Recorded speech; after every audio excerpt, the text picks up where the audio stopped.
नमस्कार। कहानियों की दुनिया में आपका स्वागत है। आज मैं आप सभी को सुनाने जा रही हूँ मुंशी प्रेमचंद की लिखी हुई कहानी स्वामिनी। तो आइए सुनते हैं। शिवदास ने भंडारे की कुंजी अपनी बहू रामप्यारी के सामने फेंक कर अपनी बूढ़ी आंखों में आंसू भरकर कहा, बहू, आज से गृहस्थी की देखभाल तुम्हारे ऊपर है। मेरा सुख भगवान से नहीं देखा गया, नहीं तो क्या जबान बेटे को यूं छीन लेते। उसका काम करने वाला तो कोई चाहिए ना। एक हल तोड़ दूं तो गुजारा ना होगा। मेरे ही कुकर्म से भगवान का यह कोप आया है और मैं ही अपने माथे पर उसे लूंगा।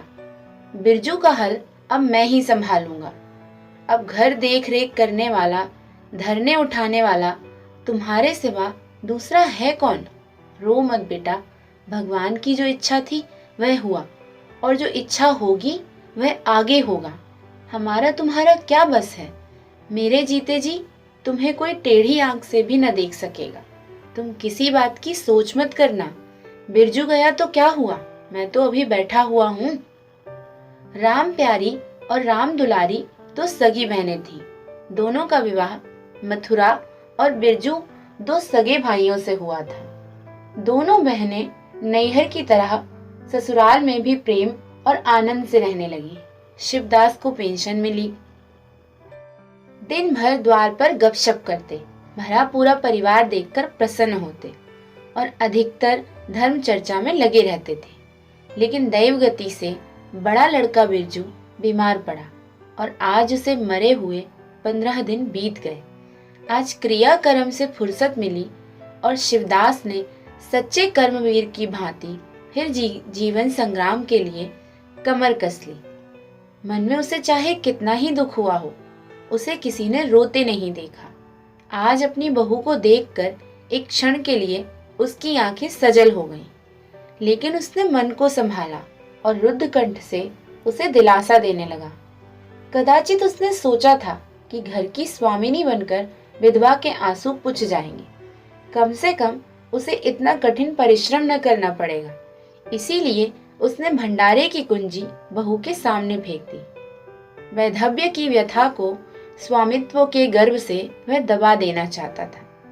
राम प्यारी ने पुलकित कंठ से कहा, कैसे हो सकता है दादा कि तुम मेहनत मजदूरी करो और मैं मालकिन बनकर बैठूं। काम धंधे में लगी रहूंगी तो मन बदला रहेगा। बैठे बैठे तो रोने के सिवा और कुछ न होगा। शिवदास ने समझाया, बेटा, दैवगति में तो किसी का बस नहीं। रोने धोने से हलकानी के सिवा और क्या हाथ आएगा।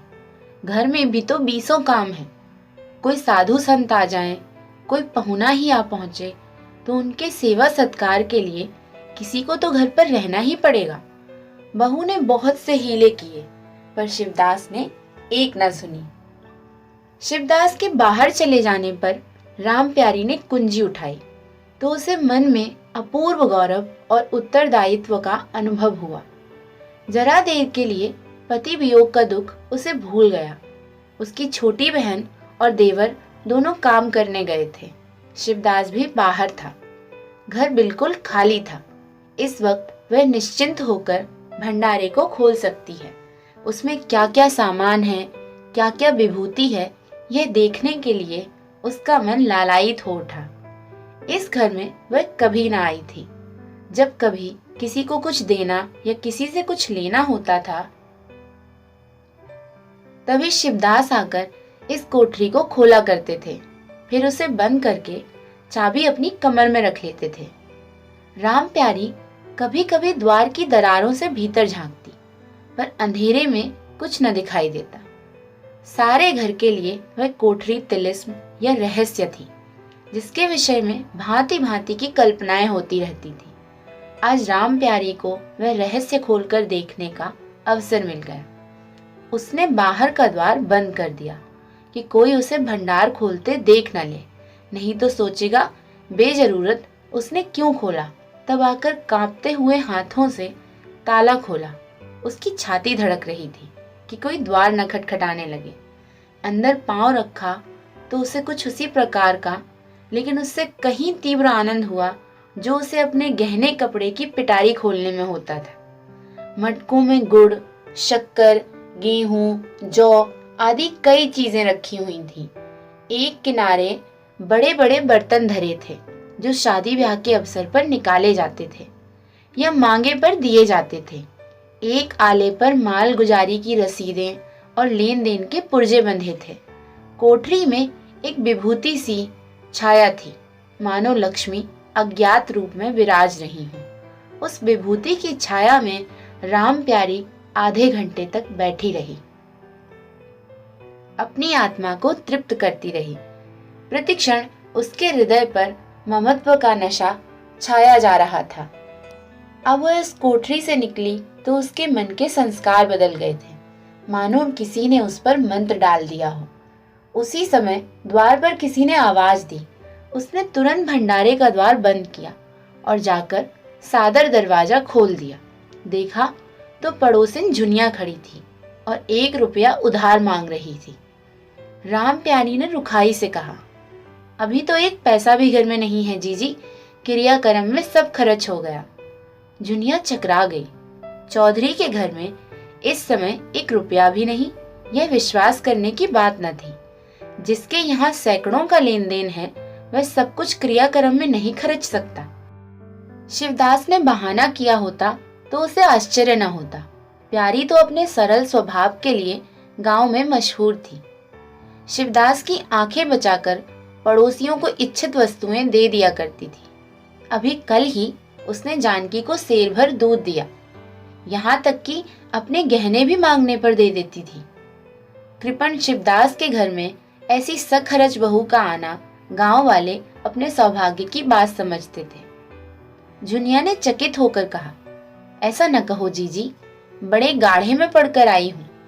नहीं तो तुम जानती हो कि मेरी आदत ऐसी नहीं है। बाकी 1-1 रुपया देना है। प्यादा द्वार पर खड़ा बकझक कर रहा है। रुपया दे दो तो किसी तरह यह विपत्ति टले।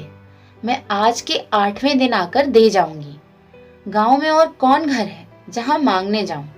प्यारी टस से मस न हुई। उसके जाते ही प्यारी सांझ के लिए रसोई पानी का इंतजाम करने लगी। पहले चावल दाल बीनना अपार लगता था और रसोई में जाना तो सूली पर चढ़ने से कम न था।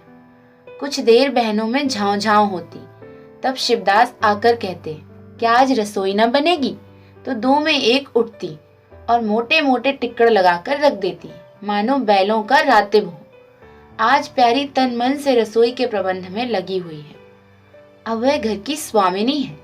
तब उसने बाहर निकलकर देखा कितना कूड़ा करकट पड़ा हुआ है। बुढ़ऊ दिन भर मक्खी मारा करते हैं, इतना भी नहीं होता कि जरा झाड़ू ही लगा दे। अब क्या इनसे इतना भी न होगा? द्वार चिकना होना चाहिए कि देखकर आदमी का मन प्रसन्न हो जाए, यह नहीं कि उबकाई आने लगे। अभी कह दूं तो तिनक उठे। अच्छा, ये मुन्नी नान से अलग क्यों खड़ी है? उसने मुन्नी के पास जाकर नान में झांका। दुर्गंध आ रही थी। ठीक, मालूम होता है महीनों से पानी ही नहीं बदला गया। इस तरह तो गाय रह चुकी, अपना पेट भर लिया और छुट्टी हुई, और किसी से क्या मतलब। हाँ, सबको अच्छा लगता है। दादा द्वार पर बैठे चिलम पी रहे हैं, वह भी 3 कौड़ी का। खाने को 1.5 से और काम करते नानी मरती है। आज आते हैं तो पूछती हूँ, नान में पानी क्यों नहीं बदला? रहना हो तो रहें या जाएं, आदमी बहुत मिल जाएंगे। चारों ओर तो लोग मारे मारे फिर रहे हैं। आखिर उससे ना रहा गया, घड़ा उठाकर पानी लाने चली। शिवदास ने पुकारा, पानी का क्या होगा बहू, इसमें पानी भरा हुआ है। प्यारी ने कहा, नान का पानी सड़ गया है। मुन्नी भूसे में मुंह नहीं डालती, देखते नहीं हो कोस भर पर खड़ी है। शिवदास मार्मिक भाव से मुस्कुराए और आकर बहू के हाथ से घड़ा ले लिया। कई महीने बीत गए। प्यारी के अधिकार में आते ही उस घर में जैसे वसंत आ गया। भीतर बाहर जहां देखिए किसी निपुण प्रबंधक के हस्त कौशल, सुविचार और सुरुचि के चिन्ह दिखते हैं। प्यारी ने गृह यंत्र की ऐसी चाबी कस दी थी कि सभी पुर्जे ठीक ठाक चलने लगे थे। भोजन पहले से अच्छा मिलता है और समय पर मिलता है। दूध ज्यादा होता है, घी भी ज्यादा होता है। और काम भी ज्यादा होता है। प्यारी न खुद विश्राम लेती है, न दूसरों को विश्राम लेने देती है। घर में ऐसी बरकत आ गई है कि जो चीज मांगो घर ही में निकल आती है। आदमी से लेके जानवर सभी स्वस्थ दिखाई देते हैं। अब वह पहले की सी दशा नहीं है कि कोई चिथड़े लपेटे घूम रहा है, किसी को गहने की धुन सवार है। हाँ, अगर कोई रुग्ण, चिंतित और मलिन वेश में है तो वह प्यारी है, फिर भी सारा घर उससे जलता है। यहाँ तक कि बूढ़े शिवदास भी कभी कभी उसकी बदगोई करते हैं। किसी को पहर रात रहे उठना अच्छा नहीं लगता, मेहनत से सभी जी चुराते हैं, फिर भी यह सब मानते हैं कि प्यारी ना हो तो घर का काम न चले। और तो और दोनों बहनों में भी अब उतना अपनापन नहीं। प्रातः काल का समय था। दुलारी ने हाथों के कड़े लाकर प्यारी के सामने पटक दिए और भुन्नाई हुई बोली, लेकर इसे भी भंडारे में बंद कर दे। प्यारी ने कड़े उठा लिए और कोमल स्वर में कहा, अरे कह तो दिया, हाथ में रुपए आने दे, बनवा दूंगी। अभी ऐसा भी नहीं घिसा कि आज ही उतार कर फेंक दिया जाए। दुलारी लड़ने को तैयार होकर आई थी। बोली, तेरे हाथ में काहे को कभी रुपए आएंगे और काहे को मेरे कड़े बनेंगे। जोड़ तोड़ रखने में तुझे मजा जो आता है।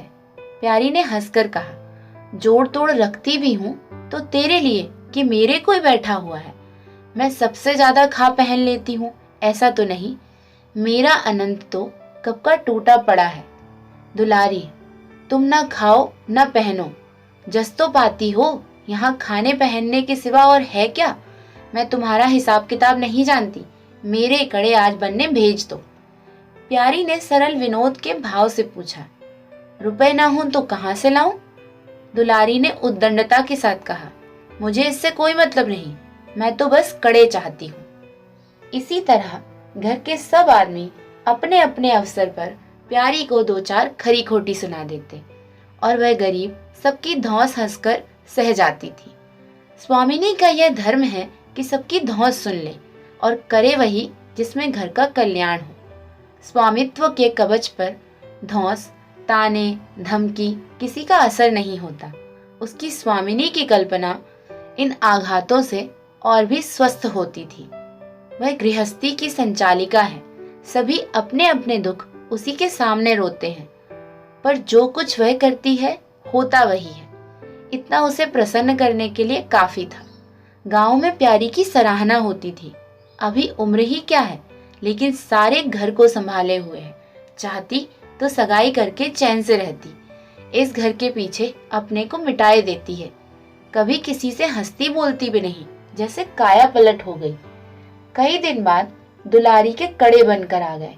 प्यारी खुद सुनार के घर दौड़ दौड़ कर गई। संध्या हो गई थी। दुलारी और मथुरा हाट से लौटे। प्यारी ने नए कड़े दुलारी को दे दिए। दुलारी निहाल हो गई, चटपट कड़े पहने और दौड़ी हुई बरौठे में जाकर मथुरा को दिखाने लगी। प्यारी बरौठे के द्वार पर छिपी खड़ी होकर यह दृश्य देखने लगी। उसकी आंखें सजल हो गईं। दुलारी उससे कुल 3 ही साल तो छोटी है, पर दोनों में कितना अंतर है। उसकी आंखें मानो उस दृश्य पर जम गईं। दंपति का वह सरल आनंद, उनका प्रेमालिंगन, उनकी मुग्ध मुद्रा प्यारी की टकटकी सी बन गई। यहाँ तक दीपक के धुंधले प्रकाश में वे दोनों उसकी नजरों से गायब हो गए और अपने ही अतीत जीवन की एक लीला आंखों के सामने बार बार नए रूप में आने लगी। सहसा शिवदास ने पुकारा, बड़ी बहू, एक पैसा तो दो, तमाकू मंगवाऊं। प्यारी की समाधि टूट गई। आंसू पोंछती हुई भंडारे में पैसा लेने चली गई। एक एक करके प्यारी के गहने उसके हाथ से निकलते जाते थे। वह चाहती थी कि मेरा घर गांव में सबसे संपन्न समझा जाए और इसी महत्वाकांक्षा का मूल्य उसे अपने गहनों के रूप में देना पड़ा। कभी घर की मरम्मत के लिए, कभी बैलों की नई जोड़ी खरीदने के लिए, कभी नातेदारों के व्यवहारों के लिए, कभी बीमारों की दवा दारू के लिए रुपए की जरूरत पड़ती थी। और जब बहुत कतर वियोत करने पर भी काम न चलता तो वह अपनी कोई न कोई चीज निकाल देती और चीज एक बार हाथ से निकलकर फिर न लौटती। वह चाहती तो इनमें से कितने ही खर्चों को टाल जाती, पर जहाँ सम्मान की बात आ पड़ती वह दिल खोल कर खर्च करती। अगर गांव में हेठी हो गई तो क्या बात रही, लोग उसी का नाम तो धरेंगे। दुलारी के पास गहने भी थे, दो एक चीजें मथुरा के पास भी थी, लेकिन प्यारी उनकी चीजें न छूती। उनके खाने पहनने के दिन है, बेइस जंजाल में क्यों फंसे। दुलारी को लड़का हुआ तो प्यारी ने धूम से जन्मोत्सव मनाने का प्रस्ताव किया। शिवदास ने विरोध किया। क्या फायदा, जब भगवान की दया से सगाई ब्याह के दिन आएंगे तो धूमधाम कर लेना। प्यारी का हौसलों भरा दिल भला क्यों मानता। बोली, कैसी बात करते हो दादा, पहलौठे के लड़के के लिए धूमधाम ना हुई तो कब होगी। मन तो नहीं मानता, फिर दुनिया क्या कहेगी, नाम बड़े और दर्शन थोड़े। मैं तुमसे कुछ नहीं मांगती, अपना सारा सरंजाम कर लूंगी, गहनों के माथे जाएगी और क्या। शिवदास ने चिंतित होकर कहा। इस तरह एक दिन धागा भी न बचेगा। कितना समझाया बेटा, भाई भौजाई किसी के नहीं होते। अपने पास दो चीजें रहेंगी तो सब मुंह जोहेंगे, नहीं तो कोई सीधे मुंह बात भी न करेगा। प्यारी ने ऐसा मुंह बनाया मानो वह ऐसी बूढ़ी बातें बहुत सुन चुकी है, और बोली, जो अपने हैं बे भी न पूछें तो भी अपने ही रहते हैं। मेरा धर्म मेरे साथ है और उनका धर्म उनके साथ। मर जाऊंगी तो क्या छाती पर लाद कर ले जाऊंगी। धूमधाम से जन्मोत्सव मनाया गया। 12 के दिन सारी बिरादरी का भोज हुआ। लोग खा पी कर चले गए। प्यारी दिन भर की थकी मांदी आंगन में एक टाट का टुकड़ा बिछाकर कमर सीधी करने लगी। आंखें झपक गईं। मथुरा उसी वक्त घर में आया। नवजात पुत्र को देखने के लिए उसका चित्त व्याकुल हो रहा था। दुलारी सौर ग्रह से निकल चुकी थी। गर्भावस्था में उसकी देह क्षीण हो गई थी और मुंह भी उतर गया था, पर आज स्वस्थता की लालिमा मुख पर छाई हुई थी। सौर के संयम और पौष्टिक भोजन ने देह को और चिकना कर दिया था। मथुरा उसे आंगन में देखते ही समीप आ गया। एक बार प्यारी की ओर ताककर उसके निद्रा मग्न होने का निश्चय करके उसने शिशु को गोद में ले लिया और उसका मुख चूमने लगा। आहट पाकर प्यारी की आंखें खुल गईं, पर उसने नींद का बहाना किया और अध खुली आंखों से यह आनंद क्रीड़ा देखने लगी। माता और पिता दोनों बारी बारी से बालक को चूमते, गले लगाते और उसके मुख को निहारते थे। कितना स्वर्गीय आनंद था। प्यारी की तृषित लालसा एक क्षण के लिए स्वामिनी को भूल गई। तभी मथुरा ने दुलारी से कहा, अब बहुत सवेरे से ना उठा करना और छाती फाड़कर काम भी न करना। दुलारी, यह महारानी जीने देंगी। मथुरा, मुझे तो बेचारी पर दया आती है। उसके कौन बैठा हुआ है, हम ही लोगों के लिए न मरती है। भैया होते तो अब तक 2-3 बच्चों की माँ बन गई होती। प्यारी के कंठ में आंसुओं का ऐसा वेग उठा कि उसे रोकने में सारी देह कांप उठी। अपना वंचित जीवन उसे मरुस्थल सा लगा, जिसकी सूखी रेत पर वह हरा भरा बाग बनाने की निष्फल चेष्टा कर रही थी। कुछ दिनों के बाद शिवदास भी मर गया। उधर दुलारी के 2 बच्चे और हुए। वह भी अधिकतर बच्चों के लालन पालन में व्यस्त रहने लगी। खेती का काम मजदूरों पर आ पड़ा। मथुरा मजदूर तो अच्छा था, संचालक अच्छा न था। उसे स्वतंत्र रूप से काम लेने का कभी अवसर न मिला। खुद पहले भाई की निगरानी में काम करता रहा, बाद में बाप की निगरानी में काम करने लगा। खेती का तार भी न जानता था। वही मजूर उसके यहाँ टिकते थे जो मेहनत नहीं खुशामद करने में कुशल होते थे। इसीलिए प्यारी को दिन में 2-4 चक्कर हार के भी लगाने पड़ते। कहने को वह अभी मालकिन ही थी, पर वास्तव में घर भर की सेविका थी। मजूर भी उससे त्योरियां बदलते, जमींदार का प्यादा भी उसी पर धौंस जमाता। भोजन में किफायत करनी पड़ती। लड़कों को तो जितनी बार मांगे उतनी बार कुछ ना कुछ चाहिए। दुलारी तो लड़कौरी थी, उसे भरपूर भोजन चाहिए। मथुरा घर का सरदार था, उसके अधिकार को कौन छीन सकता था। मजूर भला क्यों रियायत करने लगे थे। सारी कसर प्यारी पर निकलती थी। वही एक फालतू की चीज थी। अगर आधा पेट खाए तो किसी को हानि ना हो सकती थी। 30 वर्ष की अवस्था में उसके बाल पक गए, कमर झुक गई, आंखों की जोत कम हो गई, मगर वह प्रसन्न थी। स्वामित्व का गौरव इन सारे जख्मों पर मरहम का काम करता था। एक दिन मथुरा ने कहा, भाभी, अब तो कहीं परदेश जाने का जी होता है। यहाँ तो कमाई में बरकत नहीं, किसी तरह पेट की रोटी चल जाती है, वह भी रोद होकर। कई आदमी पूरब से आए हैं, वे कहते हैं वहाँ 2-3 रुपए रोज की मजदूरी हो जाती है। 4-5 साल भी रह गया तो माला माल हो जाऊंगा। अब आगे लड़के वाले हुए तो इनके लिए भी तो कुछ करना ही चाहिए। दुलारी ने समर्थन किया, हाथ में 4 पैसे होंगे, लड़कों को पढ़ाएंगे लिखाएंगे। हमारी तो किसी तरह कट गई, लड़कों को तो आदमी बनाना है। प्यारी यह प्रस्ताव सुनकर अवाक रह गई, उनका मुंह ताकने लगी। इसके पहले इस तरह की बातचीत कभी ना हुई थी। यह धुन कैसेट सवार हो गई। उसे संदेह हुआ, शायद मेरे कारण यह भावना उत्पन्न हुई। बोली, मैं तो जाने को ना कहूंगी, आगे जैसी इच्छा हो। लड़कों को पढ़ाने लिखाने के लिए यहाँ भी तो मदरसा है, फिर क्या नित्य यही दिन बने रहेंगे? 2-3 साल भी खेती बन गई तो सब कुछ अच्छा हो जाएगा। मथुरा, इतने दिन खेती करते हो गए, जब अब तक न बनी तो अब क्या बनेगी? इस तरह एक दिन चल देंगे, मन की मन में ही रह जाएगी।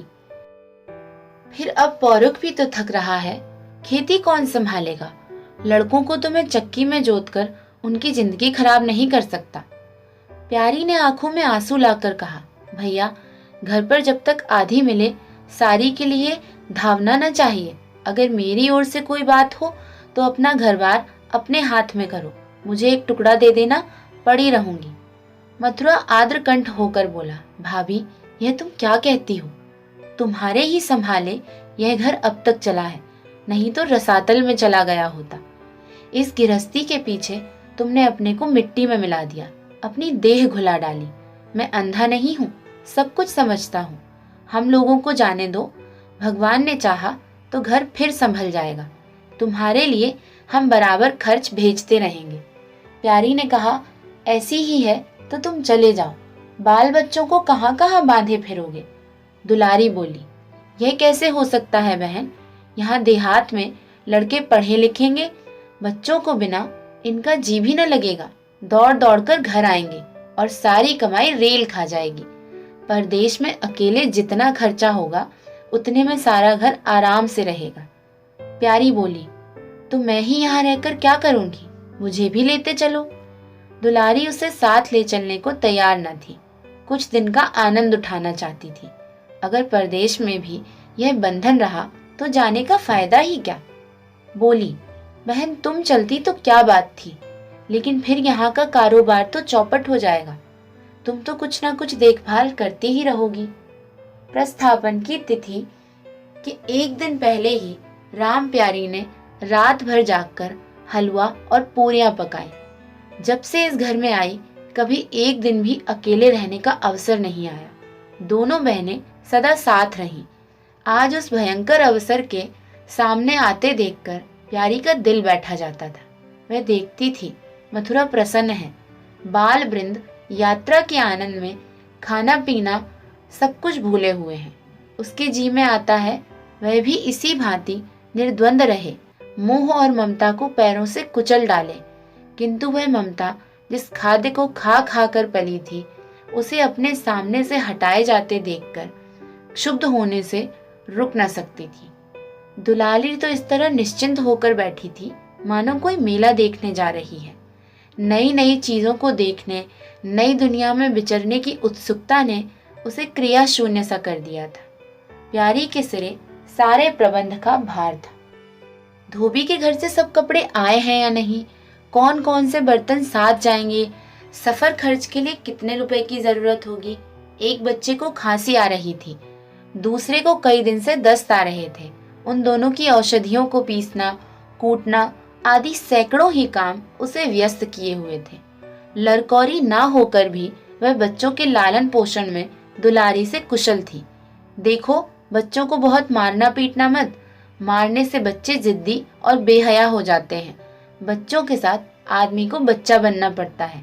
जो तुम चाहो कि हम आराम से पड़े रहें और बच्चे चुपचाप बैठे रहें, हाथ पैर ना हिलाएं, तो यह हो नहीं सकता। बच्चे तो स्वभाव से चंचल होते हैं, उन्हें किसी न किसी काम में फंसाए रखो। धेली का खिलौना 1000 घुड़कियों से बढ़कर होता है।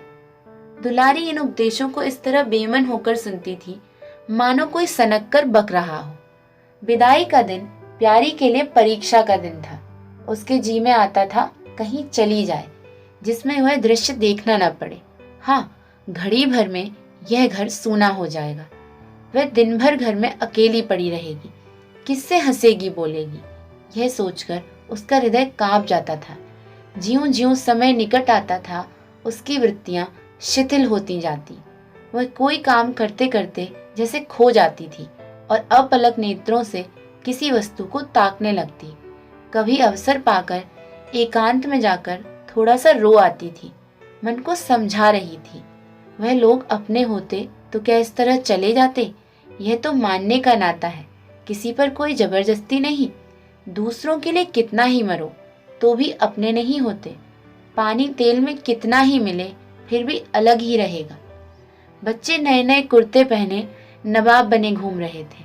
प्यारी उन्हें प्यार करने के लिए गोद लेना चाहती तो रोने सा मुंह बनाकर छुड़ाकर भाग जाते।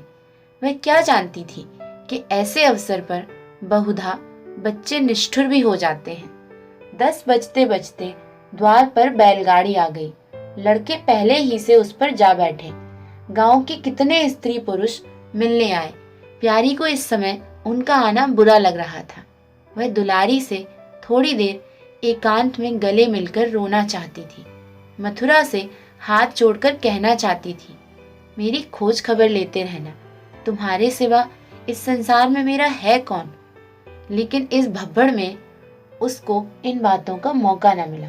मथुरा और दुलारी दोनों गाड़ी में जा बैठे और प्यारी द्वार पर रोती खड़ी रह गई। वह इतनी बेबल थी कि गांव के बाहर तक पहुंचाने की भी उसे सुधि न रही। कई दिन तक प्यारी मूर्छित सी पड़ी रही। न घर से निकली, न चूल्हा जलाया, न हाथ मुंह धोया। उसका हलवाहा जोखू बार बार आकर कहता, मालकिन उठो, मुंह हाथ धो, कुछ खा पी लो, कब तक इस तरह पड़ी रहोगी।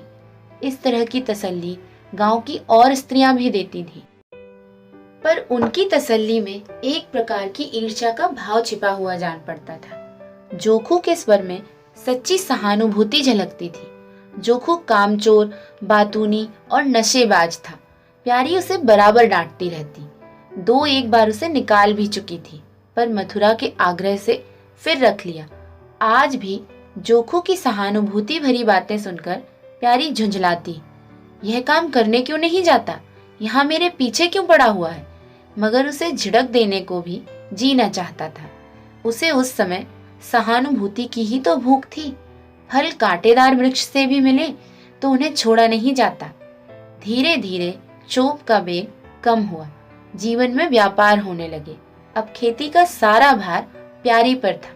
लोगों ने सलाह दी, एक हल तोड़ दो और खेतों को उठा दो, पर प्यारी का गर्भ यूं ढोल बजाकर अपनी पराजय स्वीकार न करना चाहता था।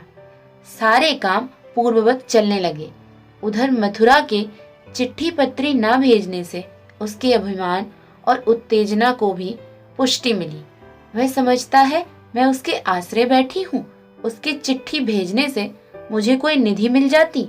उसे अगर मेरी चिंता नहीं तो मैं उसकी चिंता क्यों करूं। घर में तो विशेष काम रहा नहीं। प्यारी सारे दिन खेती बाड़ी के कामों में लगी रहती। खरबूजे बोए थे, वह खूब फले और खूब बिके। पहले सारा दूध घर में खर्च हो जाता था, वह अब बिकने लगा। प्यारी की मनोवृत्तियों में ही एक विचित्र परिवर्तन आ गया। वह अब साफ कपड़े पहनती, मांग चोटी की ओर से भी इतनी उदासीन न थी। आभूषणों में भी रुचि हुई। रुपए हाथ में आते तो उसने अपने गिरवी गहने छुड़ाए और भोजन भी संयम से करने लगी। सागर पहले खेतों को सींचकर खुद खाली हो जाता था, अब निकास की नालियां बंद हो गई थी। सागर में पानी जमा होने लगा और उसमें हल्की हल्की लहरें भी थी, खिले हुए कमल भी थे। एक दिन जोखू हार से लौटा तो अंधेरा हो गया था। प्यारी ने पूछा, अब तक वहां क्या करता रहा? जोखू ने कहा, 4 क्यारियां बच रही थी, मैंने सोचा 10 मोट और खींच दूं, कल का झंझट कौन रखे। जोखू अब कुछ दिनों से काम में मन लगाने लगा था। जब तक मालिक उसके सिर पर सवार रहते वह हीले बहाने करता था। अब सब कुछ उसके हाथ में था। प्यारी सारे दिन हार में ही थोड़ी रह सकती थी, इसीलिए अब उसमें जिम्मेदारी आ गई थी। प्यारी ने लोटे का पानी रखते हुए कहा, अच्छा हाथ मुंह धो डालो। आदमी जान रखकर काम करता है, हाय हाय करने से कुछ नहीं होता। खेत आज ना होते कल हो जाते, ऐसी भी क्या जल्दी थी। जोखू ने समझा प्यारी बिगड़ रही है। उसने तो अपनी समझ में कारगुजारी की थी और समझता था तारीफ होगी। यहाँ आलोचना हुई। चिढ़कर बोला, मालकिन दाहिने बाएं दोनों ओर चलती हो, जो बात नहीं समझती हो उसमें क्यों कूदती हो। कल के लिए तो ऊंचवा के खेत पड़े हैं ना, सूख रहे हैं। आज बड़ी मुश्किल से कुआं खाली हुआ। सवेरे मैं पहुंचता तो कोई और ना आकर छेक लेता, फिर अठवारे तक राह देखनी पड़ती। तब तक तो सारी ऊख विदा हो जाती। प्यारी उसकी सरलता पर हंसकर बोली, अरे तो मैं कुछ थोड़े ही ना कह रही हूँ पागल। मैं तो कहती हूँ कि जान रख कर काम कर, कहीं बीमार पड़ गया तो लेने के देने पड़ जाएंगे। जोखू, कौन बीमार पड़ जाएगा। मैं 20 साल में कभी सिर भी नहीं दुखा, आगे की नहीं जानता। कहो तो रात भर काम करता रहूं। प्यारी, मैं क्या जानूं, तुम ही अंतरे दिन बैठे रहते थे और पूछा जाता था तो कहते थे जुर आ गया, पेट में दर्द है।